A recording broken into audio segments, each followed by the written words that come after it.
मेरा हाथ छोड़ दो।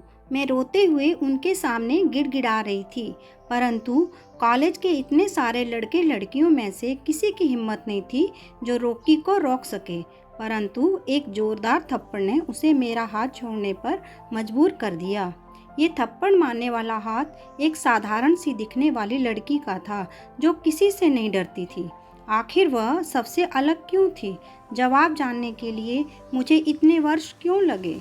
मैं और प्रिया बचपन से साथ पढ़ते थे। प्रिया पढ़ाई के साथ साथ खेलकूद में भी सबसे आगे रहती थी। मैं उसके साथ ही स्कूल जाया करती थी।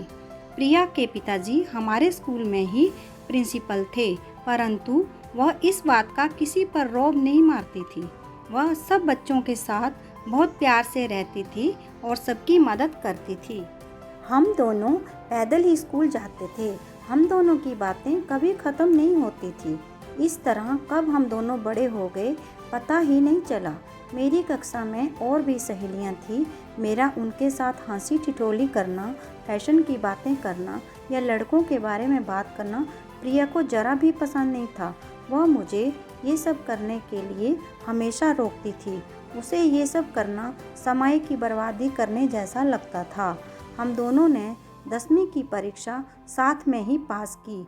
आगे की पढ़ाई के लिए शहर के एक इंटर कॉलेज में हम दोनों का दाखिला हो गया, पर कॉलेज 10 किलोमीटर दूर था।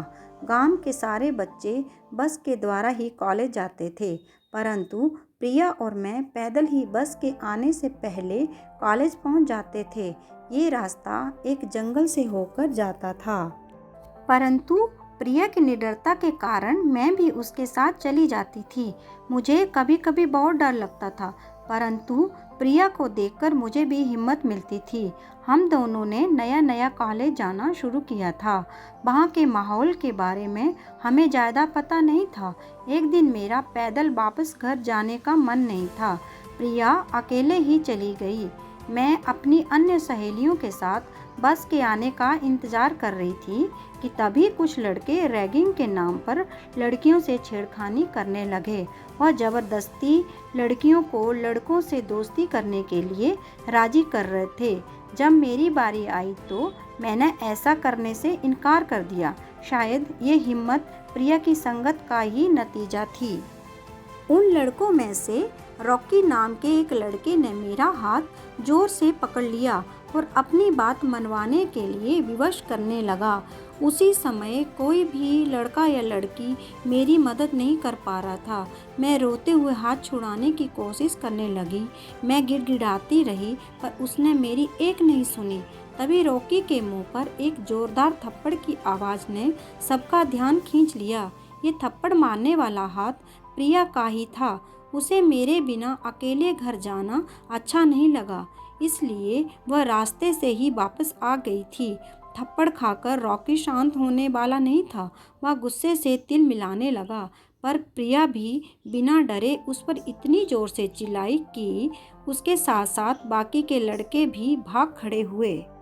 सब लड़कियां प्रिया का धन्यवाद कर रही थीं। कॉलेज के अंतिम साल में सभी छात्र छात्राओं ने कहीं बाहर जाने की योजना बनाई थी।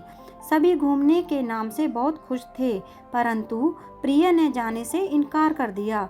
उसके मना करने से मैं भी नहीं जा पाई, क्योंकि मुझे भी प्रिया के बिना घूमने जाना अच्छा नहीं लगता था। एक दिन प्रिया मुझे एक ऐसी जगह ले गई जिसके बारे में मैंने कभी नहीं सुना था। वह स्थान एक आश्रम था, जहाँ की औरतें साधारण सी वेशभूषा में एक साधु की तरह रहती थी। प्रिया ने मुझे बताया कि ये ब्रह्म कुमारी आश्रम है और वह भी इसी आश्रम में रहना चाहती है। मुझे उसकी ये बात जानकर बहुत अचंभा हुआ। मैंने उससे ऐसा करने का कारण पूछा तो उसका उत्तर थोड़ा चौंकाने वाला था। उसने मुझे बताया कि ये समाज उस जैसे लोगों को नहीं अपनाएगा और ये जगह उसके लिए सबसे सुरक्षित है। मुझे प्रिया की इन बातों का अर्थ समझ नहीं आया। वह अपनी रहस्यमयी आंखों और दबी हुई हंसी के पीछे क्या दर्द छुपाने की कोशिश कर रही थी, मुझे जरा भी समझ नहीं आया। इस बात को हुए सालों बीत गए। कॉलेज के बाद मेरी शादी हो गई। मैं अपने परिवार और जिम्मेदारियों में प्रिया कहाँ होगी, कैसी होगी, सब भूल गई थी। पर आज अचानक उससे मुलाकात हो गई तो देखा वह आज भी वैसी ही थी। समय ने मुझे भले ही बदल दिया था, पर प्रिया में कोई बदलाव नहीं आया था। वह कभी किसी आश्रम में रहने नहीं गई थी। वह अपने बूढ़े माता पिता को छोड़कर कैसे जाती। उसके भाई पहले ही नौकरी के बहाने घर छोड़कर जा चुके थे।